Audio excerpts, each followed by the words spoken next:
11 de la mañana con 5 minutos, 11 con 5 en estos momentos en la ciudad de Punta Arenas. No ha subido tanto la temperatura, pero bueno, ya va en 6,5 grados en estos momentos sobre cero. 6 grados, cielos nublados, se esperan precipitaciones intermitentes durante las 2 de la tarde, durante las 2 y las 3 de la tarde. De ahí ya intensas, por lo que dice el pronóstico climático para la Patagonia chileno-argentina. Punta Arenas 7 en estos momentos, Natales 7, Torres del Paine 7, Porvenir 6, Cabo de Hornos, Puerto Williams, tan solo 5 grados en este día, lunes 8 de abril.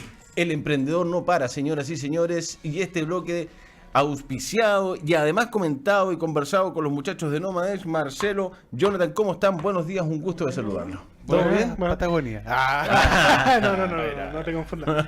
Quiero tomarme una licencia que mi hijo me está viendo por la tele. ¿En serio? Entonces quiero mandarle un saludo porque está medio enfermito de la guatita, así que Benja, un besito. ¿Está con virus? No sé, resfrío.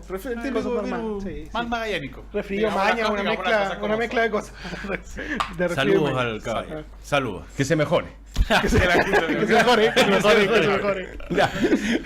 Hoy día hablaremos de emprendimientos y negocios del futuro presente. ¿De qué se trata esto? ¿Quién parte, señoras y señores? Mira, Marcelo. Le pusimos emprendimiento del negocio y negocios del futuro porque queremos mezclar un poquito las nuevas tecnologías, ¿no es cierto?, con las oportunidades de negocio que hay para abordar estas nuevas tecnologías. Magallanes se ha caracterizado siempre por ir un poquito más atrás en el tema de tecnología y desarrollo tecnológico, pero creemos que esas barreras, como lo conversábamos bien en el primer capítulo de la temporada. Así es, Season 1, episodio 1, esas barreras poco a poco van desapareciendo. Ya el tema de la conectividad ya no es un problema. Íbamos más atrás porque no teníamos buena conexión, básicamente, ¿no? Sí. Yo creo que era eso, O y un poquito de excusas, de quizás de no atrevernos a... Creo que era una autoaislación, ¿no es cierto?, de lo que estaba pasando en el mundo. Hoy en día, sin embargo, las tecnologías nos permiten estar más cerca de este tipo de tecnología, y creo que es interesante abordar estos desafíos como región. Vamos a hablar de algunas cosas que son bien cabezonas, pero espero aterrizarlas y que las podamos conversar de esa forma. Entonces, lo primero de lo que hablamos es acerca de un concepto que se llama, no sé si tú has escuchado, del Internet de las cosas. Sí. Ya. ¿Sabes un poco de qué se trata? Más o menos, no me voy a tirar las patas. No te atreverías a voy a tirar la piscina. No. Mira, el Internet de las cosas es... nosotros teníamos primero una etapa donde lo único que se conectaba a Internet, ¿no es cierto?, a la red, eran dispositivos computadores, ¿no es cierto? Computadores de escritorio, notebooks, y era lo único que se conectaba a la red. Poco a poco empezaron a aparecer nuevos dispositivos y empezaron a aparecer las redes inalámbricas que permitieron que los celulares se empiecen a conectar a la red. Los celulares son un tipo de dispositivo. Y después empezaron a aparecer los televisores inteligentes, ¿no es cierto? ¿Verdad? Empezaron a aparecer las cámaras que se conectan a Internet. TV, los etcétera. Smart TV. Tienes hoy día lavadoras smart, tienes refrigeradores smart, tienes una serie de dispositivos que se conectan a Internet. Sí. ¿Cuál es la gracia del Internet Para de las cocinar cosas? también, conozco, Para ahora cocinar, no me acuerdo. todo. Un café, una cafetera, que tú la programás y le podés decir, mandar desde el celular, tenme el café listo, justo que estamos hablando de café, tenme el café listo cuando llego a la casa. Y apúrate. Y apúrate. Y que esté rico. Entonces, el Internet de las cosas es eso. Usa la misma red que usamos nosotros para navegar, pero para conectar, en vez de personas o equipos, dispositivos. Ya. Entonces, ¿qué me permite a mí tener ciertos tipos de automatizaciones? Ok. Por ejemplo, que si yo llegue a mi casa, lo que te decía, se enciendan las luces, Ya, o que 20 minutos antes que yo llegue a mi casa se La encienda calefacción. la calefacción. Perfecto. Cuando estoy de vacaciones, poder ver mi casa remotamente, ¿no es Ok. cierto?, a través de Internet. Ese es el Internet de las cosas y está muy en boga de cara a la automatización de las casas. Ya. Va a llegar un momento en que ya pasa en Estados Unidos, por ejemplo. Acá hay unos pilotos de casas domóticas. Sí, que es la domótica que lo controla, y otro tipo de cosas como donde está metido el retail también, que es, por ejemplo, refrigeradores que se conectan a Amazon. Ya. Cuando te falta leche, el refrigerador sabe y hace el pedido a Amazon y te llega a la casa. ¿Ya? Y seguramente esa leche te va a llegar, no sé si ahora, pero en algún momento te va a llegar vía un dron. Un dron, y va a ser que todo es lo que mucho está más- usando Amazon, y va a ser la cadena casi completa Yo creo que cada vez digital. vamos a estar más gordos con Digital. menos actividad física. Como en, Sí, va moviendo el dedo. sí, como en la película Wall-E. Sí, Wall-E. ¿Viste que Sí, estábamos claro. todos? Algo así. Y hablo de que esto es un futuro y parece, ¿no es cierto?, muy lejano, pero esto en realidad está pasando ya en ciudades y en lugares. Entonces, la gracia es que permite muchas ventajas, sobre todo para el tema de automatización de tareas. Es decir, yo quiero que se haga tal cosa cuando pasa a tal evento, ¿no es cierto? Y la máquina entiende sola y trabaja sola. Por ejemplo, para industrias es súper interesante eso. Para el tema de televigilancia y alertas remotas, ¿no es cierto? Yo hoy día puedo tener mi casa controlada, ¿no es cierto? Desde el celular. Me llega una alerta si alguien abre una ventana, una puerta, eso ya existe. Y para la optimización de cadenas productivas en general, ¿ya?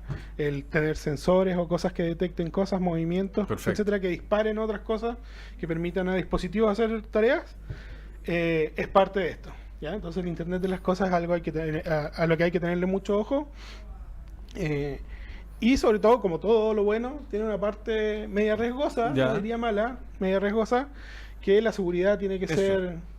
Pero si yo, imagínate, tengo capacidad de acceder a tu red local, podría controlar tu casa. Claro, podría ver qué es lo que hace. De cerveza, eso haría yo. Claro, o llenarlo de leche para que sufra. Claro.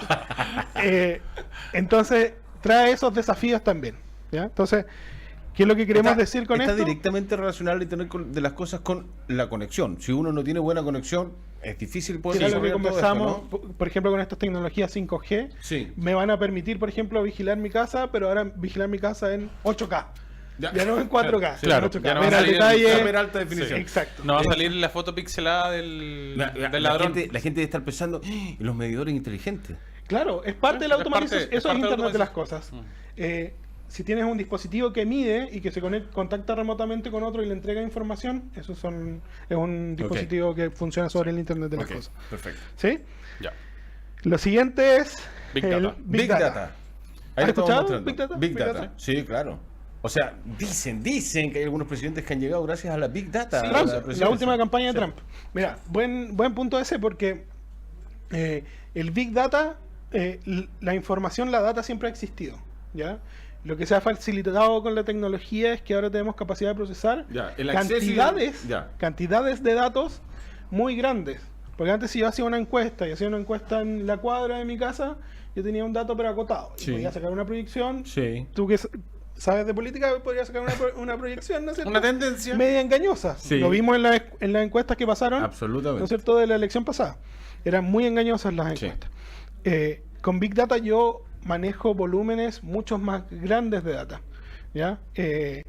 No hablo de cientos ni de miles, hablo de millones de terabytes, petabytes de data, tratando de encontrar patrones, ¿ya?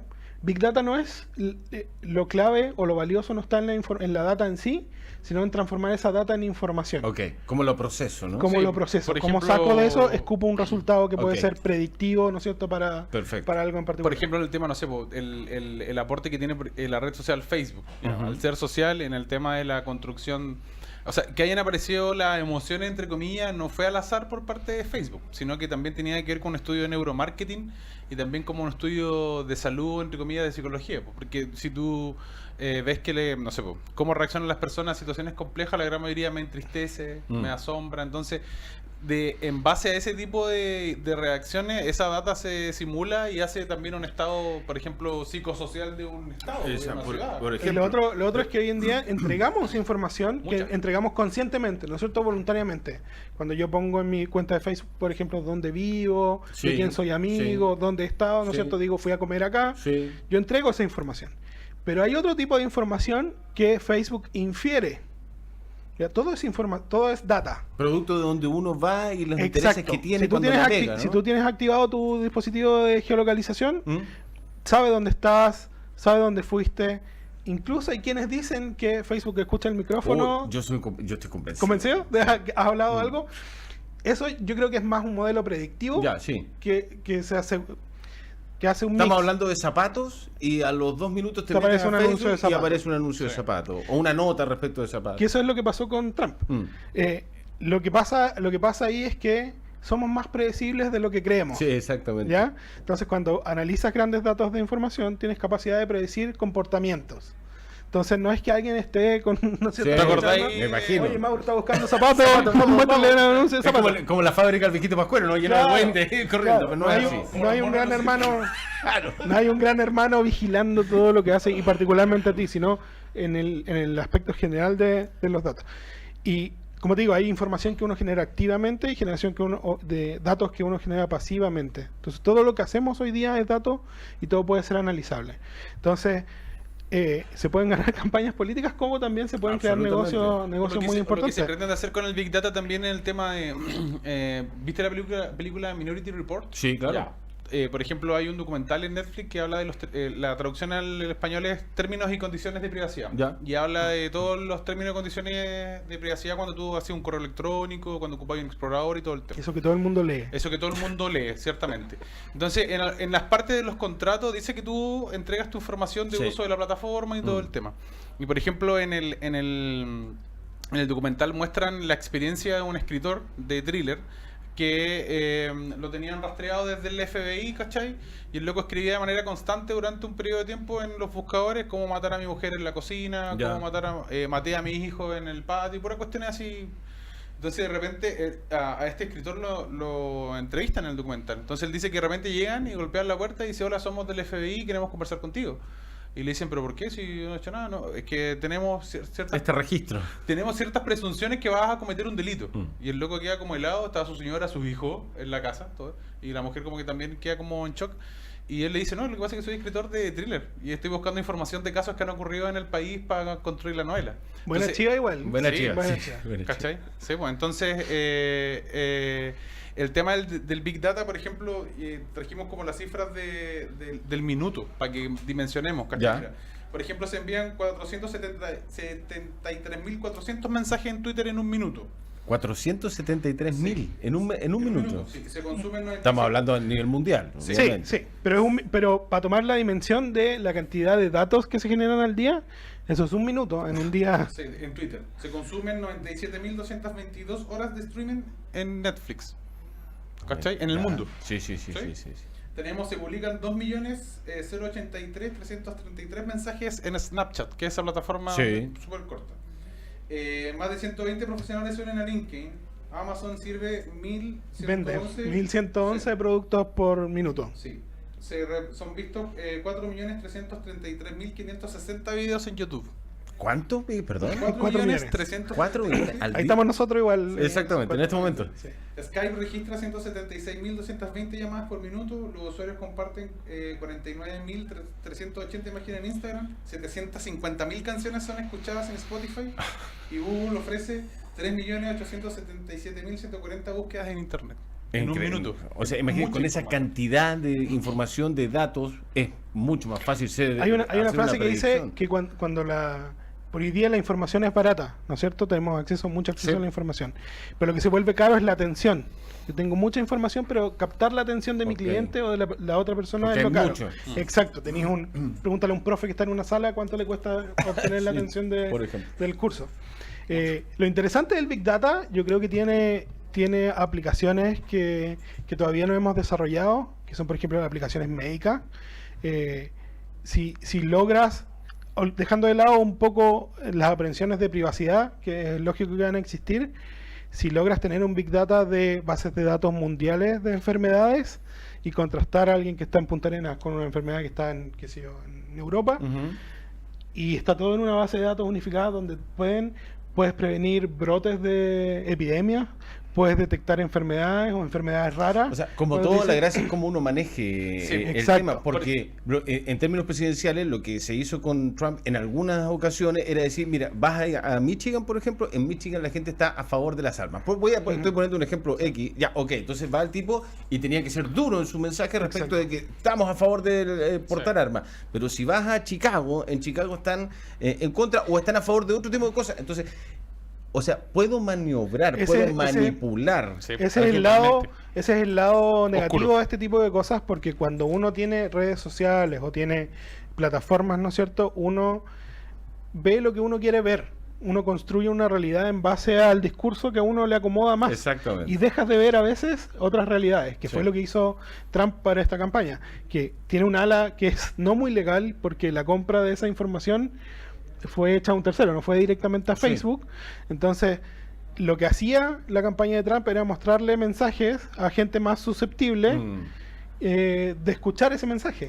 Entonces, eso es un poco lo que pasa, nos volvemos un poco... ¿Se ocupa la Big Data en Chile hoy en día o se ocupó en la campaña de Piñera?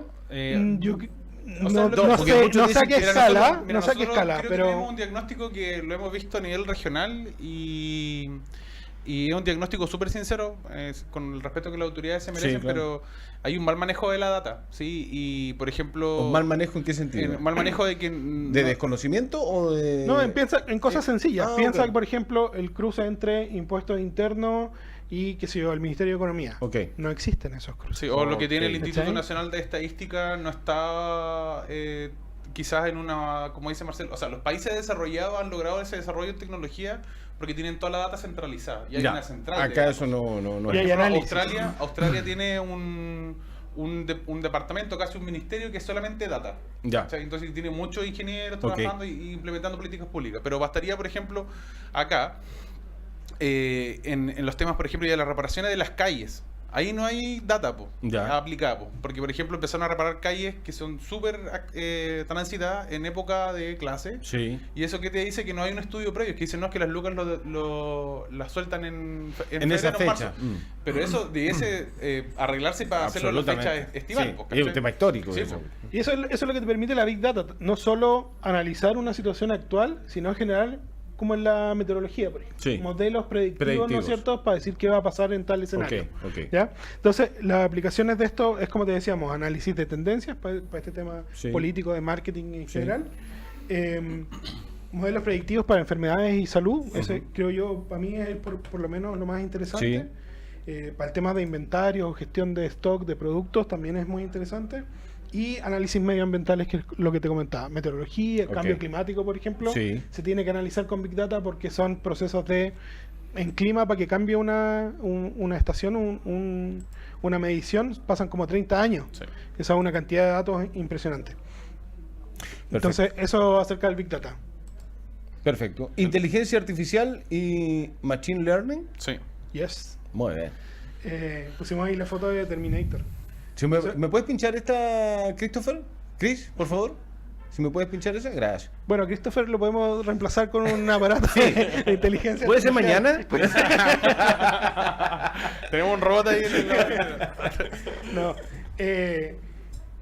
La inteligencia artificial y el machine learning, la gente le tiende a tener mucho miedo, ¿no es cierto? Yo creo que le tiene miedo en el pensar que nosotros somos un poco prescindibles, ¿no es cierto?, de la existencia, en que todo va a estar delegado a las máquinas, y es un poquito cierto. Un poquito verdad, ¿no? Pero yo creo que eso, y esta revolución, lo que va a hacer es cambiar la perspectiva de para qué estamos los humanos en la Tierra, para qué existimos. Y eso lo vamos a ver un poquito en el último punto. La inteligencia artificial, igual parece una cuestión muy del futuro, pero si te fijas hoy día en los celulares que tenemos acá, todos tenemos un asistente virtual que se llama Siri, tenemos Alexa, eso ya es inteligencia artificial, porque es una interfaz, ¿no es cierto?, que se conecta con toda la información que hay en el mundo. Si yo no sé algo, le puedo preguntar a mi asistente. Están los vehículos que se manejan solos, que también es inteligencia artificial, y que expanden un poco las capacidades que tiene un humano. Porque si yo tengo información, el auto de adelante me entrega información, el del lado me entrega información, y el del otro lado me entrega información, difícilmente va a chocar este auto que está acá si tiene la información de dónde están los otros, sabe que están posicionados, tiene una capacidad de reacción mucho mayor a la nuestra. Entiendo. Entonces ese tipo de cosas se van a simplificar y van a ser van a dejar de ser problemas hoy en día con la inteligencia artificial. Y el machine learning es una cuestión fascinante, que es como las máquinas tienen capacidad de aprender ciertas cosas que hacemos los humanos. Lo mismo que el Big Data, nosotros descubrimos patrones en grandes cantidades de data, el machine learning hace cosas similares. Por ejemplo, hay una librería de machine learning que se llama TensorFlow, que tú le entregas un libro completo y TensorFlow es capaz de escribirte 2 páginas adicionales del libro, analizando la forma en que se escribió el libro.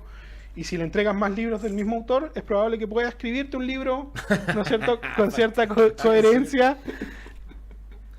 Todo podría ser traspasado a algoritmos, que es la forma en la que piensan las máquinas, que es un poco más racional de la que pensamos nosotros. Pero ahí está justamente, yo creo, la diferencia.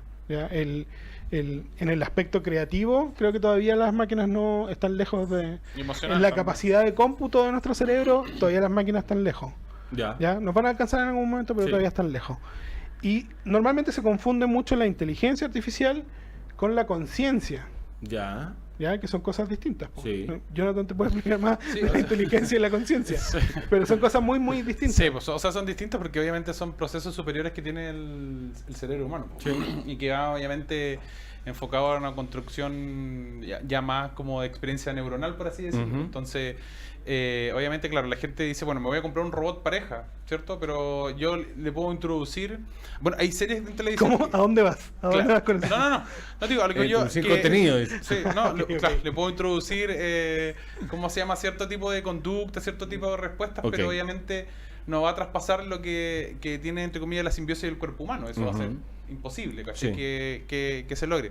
Pero hay series, por ejemplo, como Black Mirror en Netflix, que trata de esto y que no está muy distante de lo que está pasando ahora. O sea, hoy día bloqueamos a la gente, entre comillas, en las redes sociales, pero la seguimos viendo. ¿Sí? Ellos apuntan en un futuro que vaya a tener conectado un chip y al bloquear a una persona, ¿cierto? Ya no la vaya a ver en la calle. ¿Lo usan en China? ¿La gente tiene como un marcador digital de puntos? Según cómo se han ¿Como Black Mirror? Como Black Mirror. Sí, muy parecido. Entonces igual es un tema como... O sea, si bien... Es como el puntaje de los conductores de Uber. De Uber, sí, también tienen puntaje. Claro. Sí. Pero es más o menos eso. Vamos Sí, mira, y lo más interesante es que igual aplicaciones, asistentes virtuales de negocios, por ejemplo, máquinas que tomen decisiones de negocios por ti, asistentes de finanzas, para temas agrícolas, para automatización de temas agrícolas, y por ejemplo chatbots de salud. Estás enfermo y hablas con un robot, le das tus síntomas como... Y te dice lo que hay que hacer. En Big Hero 6, ese que le dabas tus síntomas y él te decía que sí. Ese tipo de cosas igual se puede lograr. Ahora, para el emprendedor se le hace más fácil también todo esto. Lógico, a propósito son herramientas. Yo creo que son dos cosas. Son herramientas para potenciar negocios tradicionales que ya existen, y dos, son oportunidades de negocio para entrar en el desarrollo de este tipo de tecnología. ¿Ya? Si alguien, por ejemplo, se planteara analizar Big Data en Magallanes, tiene un campo fértil porque no se ha hecho nada todavía en Big Data, y hay una oportunidad de negocios ahí que está... O sea, por ejemplo, hoy día nos llaman por teléfono y pensamos que estamos hablando con una persona y estamos hablando con una máquina.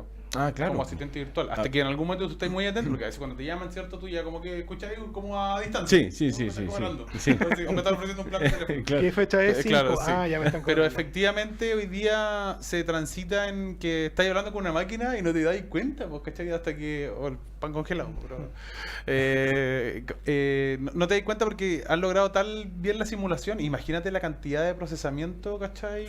O sea, por ejemplo, por los juegos de consola de fútbol, cuando graban a los relatores. A los relatores graban una cantidad de palabras y la máquina procesa todo. O sea, es increíble lo que se puede hacer. Bueno, eso alguna gente lo critican, sobre todo acá en nuestro territorio, y dice, ya no tengo dónde ir a reclamar cara a cara, que me atienda cara a cara una persona. Y bueno, pero para la empresa es mucho mejor, porque hoy día yo puedo centralizar mi atención a todo el público del país a través de canales digitales. Un solo canal digital, en vez de tener 5 personas atendiendo en una caja. Y cuesta, es una cuestión generacional básicamente. Yo imagino que a los chicos de 18 años hasta los 30, 35 no les incomoda para nada. A los millennials, nosotros que somos una generación media perdida en el ¿Nosotros? Nosotros los de 36, 37. El otro día salió una noticia, por ejemplo, de los millennials son menos propensos a llamar, llaman mucho menos y escriben más en WhatsApp. Entonces ese contacto claramente se ha perdido. Y lo último, para ir cerrando, el desafío que nos dejan todas estas otras tecnologías es el tema justamente de cómo lo abordamos con innovación social y con triple impacto. Y la innovación social hoy día, bueno, está de moda acá en el país porque tiene una gran cantidad de componentes que han empujado. Partamos desde la ley de donaciones. De ahí partamos que la innovación social, entre comillas, ha partido. ¿Y qué es lo que hace? Es que profesionales de distintas áreas o personas de cualquier área o oficio pongan a disposición primero un tema de la empatía, pero no la empatía el otro día lo explicaba en clase, y él decía, no es esta empatía que si yo me pongo en tu lugar, porque lo que hace la innovación social es solucionar una problemática y no un problema, a diferencia de los negocios que solucionan problemas. Una problemática social puede estar dictada, por ejemplo, por el tema de vivienda, ¿ya?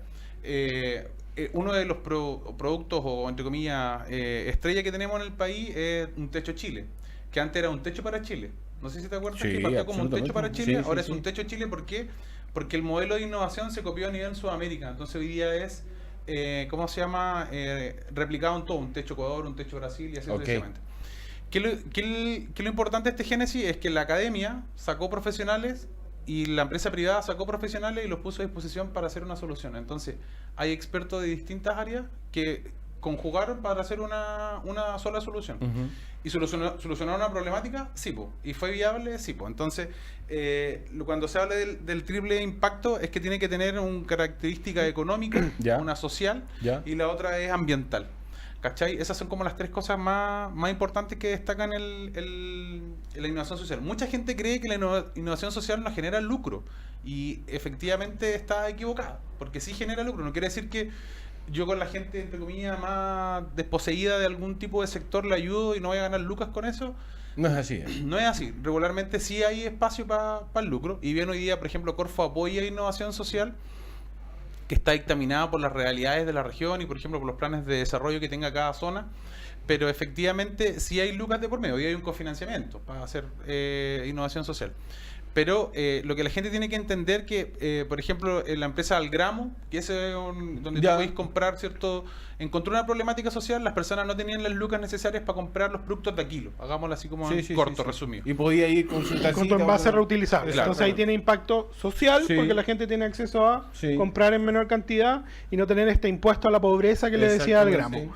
Tienes el factor medioambiental porque usan envases reutilizables, no contaminan, y hay ahorro en huella de carbono, en transporte, un montón de cosas. Y económico porque la empresa se sustenta y es un negocio, porque pone el dispensador, ¿no es cierto? Y le cobra al kiosquero por tener el dispensador. Lo importante es que siempre se entiende que soluciona una problemática general con un contexto bien robusto. No solamente como, voy a solucionar esto. Para terminar esta parte, por ejemplo, un grupo de profesionales que fue a África, que las mujeres tenían que caminar casi 16 kilómetros al día, 8 de la mañana y 8 de la tarde para buscar agua. Dejaban la comunidad sola, los niños solos jugando y todo el tema, y iban y buscaban agua. Llegó un equipo profesional, identificó, pero quizás no hizo bien. Hay términos que se ocupan que se llaman el pain storming, que es como el dolor, ¿sí? Es una idea del dolor que está sufriendo las personas, y lo otro es el tema de la inmersión. La inmersión es que tú te metes en la cuestión, ¿cachai? Y haces un estudio tanto cualitativo y cuantitativo. Hubo de eso, pero no hubo quizás un pain storming, no se pudo entender cuál era el dolor de las personas.